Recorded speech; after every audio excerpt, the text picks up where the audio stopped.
प्रधानमंत्री नरेंद्र मोदी सऊदी अरब में प्रिंस सलमान से मुलाकात कर रहे हैं। बड़ा सवाल यह किया जा रहा है दोस्तों, क्या वक्फ बिल को लेकर प्रधानमंत्री नरेंद्र मोदी पर सऊदी अरब दबाव बनाएगा? और यह मैं क्यों कह रहा हूं दोस्तों, क्योंकि यह सवाल विदेश सचिव विक्रम मिस्री के सामने उठा था। क्या कहा था विक्रम मिस्री ने कुछ देर बाद? मगर हमें नहीं भूलना चाहिए दोस्तों, इससे पहले प्रधानमंत्री नरेंद्र मोदी 2023 में सऊदी अरब गए थे और उन्होंने प्रिंस सलमान से मुलाकात की थी। उसके बाद से भारत में बहुत कुछ बदल गया है। लोकसभा के चुनाव हुए, जहां स्वयं प्रधानमंत्री नरेंद्र मोदी कई बार जहरीले बयान देते हुए देखे गए।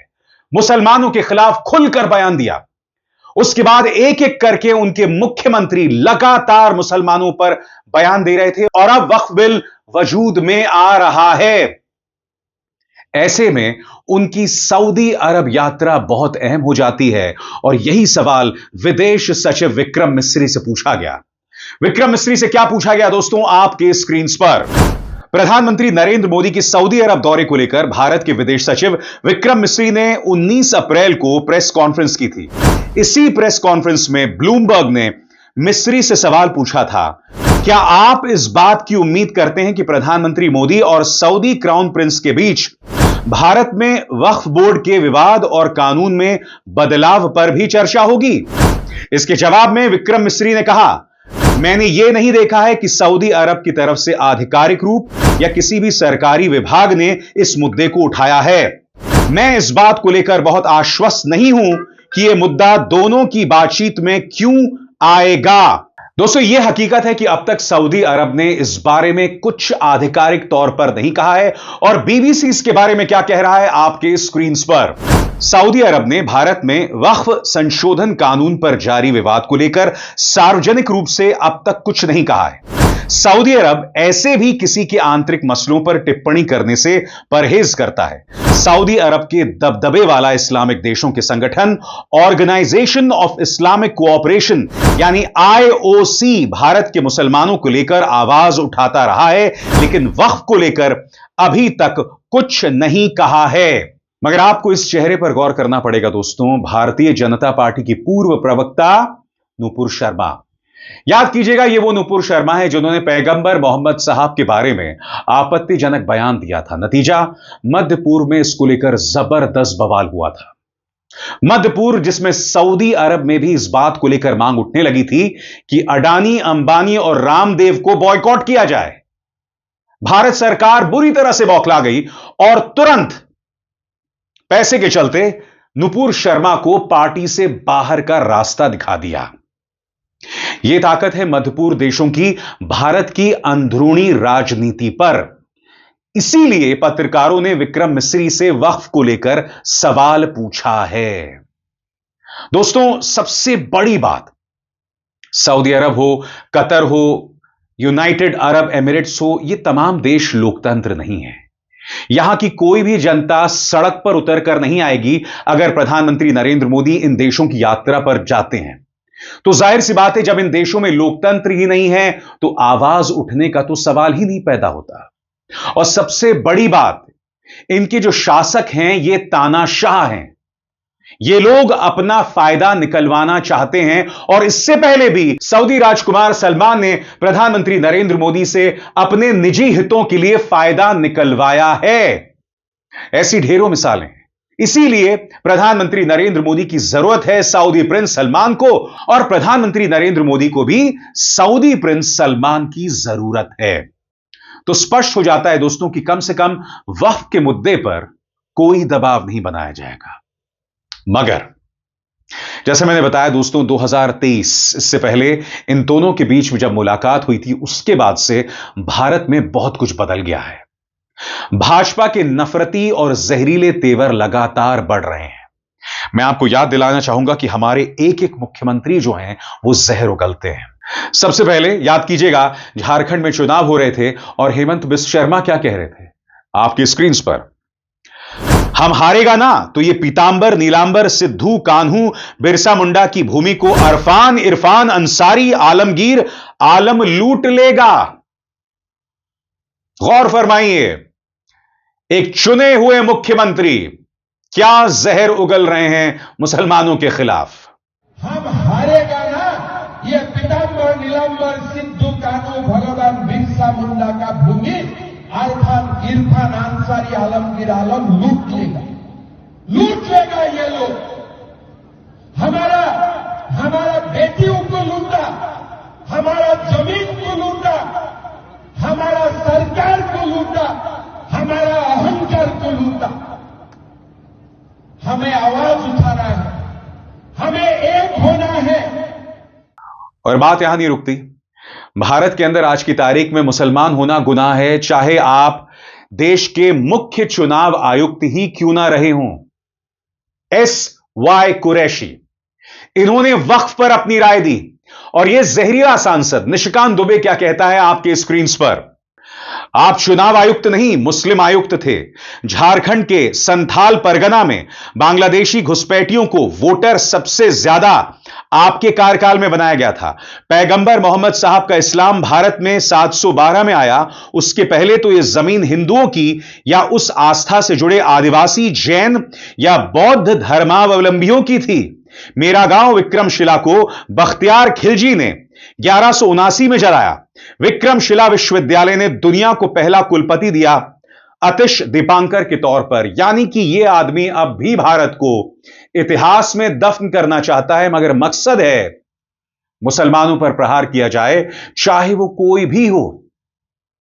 देवेंद्र फडणवीस, इन्होंने एक नहीं, दो नहीं, तीन बार औरंगजेब को याद किया। नतीजा आपके सामने है, नागपुर में टकराव पैदा हो गया। यह सब मध्य पूर्व के देश देख रहे हैं। और याद कीजिएगा, प्रधानमंत्री नरेंद्र मोदी ने कितनी शर्मनाक बात कही थी लोकसभा चुनावों में। उनके इस बयान के बाद पहली बार वो क्राउन प्रिंस सलमान से मिलने जा रहे हैं। कौन सा बयान, खुद सुनिए। जीवन के सपनों से जुड़ा हुआ है, तुम उसे छीनने की बात कर रहे हो अपने मैनिफेस्टो में। गोल ले लेंगे, सबको वितरित कर देंगे। और पहले जब उनकी सरकार थी, उन्होंने कहा था कि देश की संपत्ति पर पहला अधिकार मुसलमानों का है। इसका मतलब ये संपत्ति इकट्ठी करके किसको बांटेंगे? जिनके ज्यादा बच्चे हैं उनको बांटेंगे।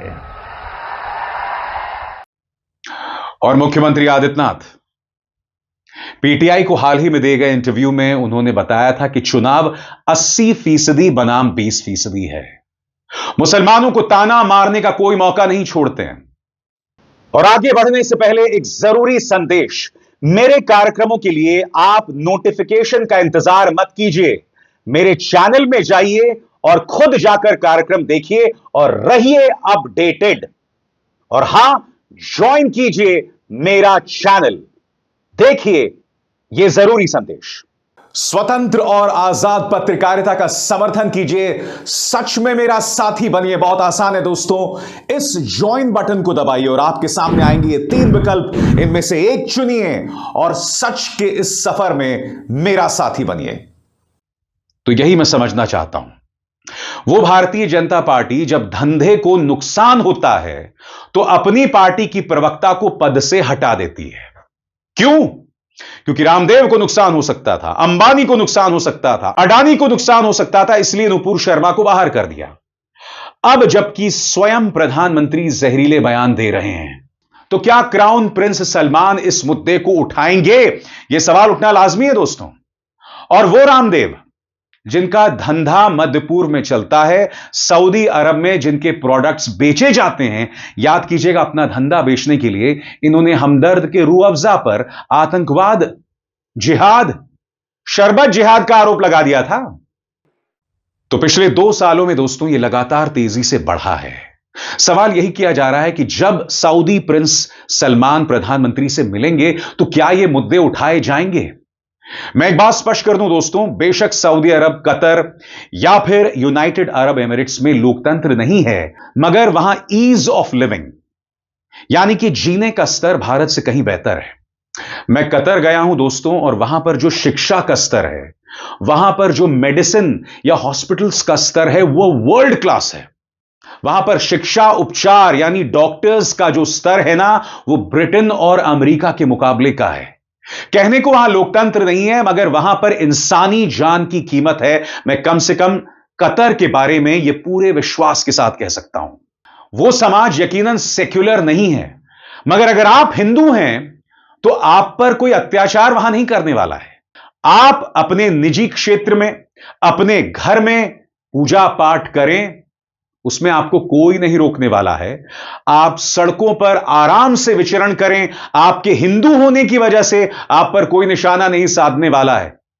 वहां पर जो लॉ एंड ऑर्डर है, इन तीनों देशों का जो लॉ एंड ऑर्डर है, वो बहुत दुरुस्त है। और यह लॉ एंड ऑर्डर, ये जो कानून व्यवस्था है, वहां की पुलिस धर्मों में भेदभाव नहीं करती। वो आपको रक्षा इस आधार पर नहीं देगी कि आप मुसलमान हैं, आप पाकिस्तान के हैं, या आप किसी मुस्लिम देश के हैं। अगर आप भारतीय भी हैं, हिंदू भी हैं, तो आपको इंसाफ मिलेगा। यह है इन देशों की ताकत। मगर भारत के अंदर कहने को लोकतंत्र है, मगर आए दिन रोज जहरीले बयान दिए जाते हैं। आए दिन गोदी मीडिया जो है लगातार इस तरह का जहर उगलता है, जो प्राइम टाइम में चलाया जाता है। इसीलिए मैं इस गोदी मीडिया को रेडियो रवांडा कहता हूं। सऊदी अरब जैसे मुस्लिम देश इन तमाम चीजों पर निगाह रख रहे हैं। सवाल यह कि क्या प्रधानमंत्री नरेंद्र मोदी से मुद्दे उठाए जाएंगे? क्योंकि अगर बिजनेस के हवाले से, आर्थिक नुकसान के हवाले से सऊदी प्रिंस सलमान ये मुद्दे उठाते हैं, या कतर ये मुद्दा उठाता है औपचारिक तौर पर, या यूनाइटेड अरब एमिरेट्स ये मुद्दा उठाता है, या मध्य पूर्व के देश एक फरमान जारी कर देते हैं कि भाई मुसलमानों के खिलाफ जहर उगलना बंद कर दो, वरना रामदेव के धंधों को यहां नुकसान पहुंच सकता है। अगर ऐसा कोई फरमान जारी होता है तो मैं दावे के साथ कह सकता हूं, भारत में इस तरह का जहर उगलना बंद हो जाने वाला है।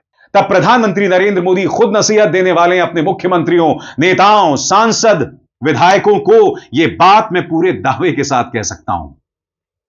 मगर क्या यह होगा? क्योंकि हकीकत यह है दोस्तों कि अंतर्राष्ट्रीय कूटनीति कई बार बहुत स्वार्थी होती है। अपने फायदे के चलते इन तमाम मुद्दों को अक्सर दरकिनार कर दिया जाता है। और मुझे लगता है कि प्रिंस सलमान से मुलाकात के दौरान इन तमाम मुद्दों पर कोई क्रांतिकारी परिवर्तन नहीं आने वाला है। मगर हां, प्रधानमंत्री नरेंद्र मोदी जब खुश होकर प्रिंस सलमान से मुलाकात करते हैं तो उनसे सवाल तो पूछा जाना चाहिए ना कि देश के मुसलमानों के खिलाफ इस कदर जहर उगलना, मगर प्रिंस सलमान से गले लगना, कतर के राजकुमार से गले लगना, मगर अपने देश के मुसलमानों को नजरअंदाज कर देना। अभिसार शर्मा को दीजिए इजाजत। नमस्कार।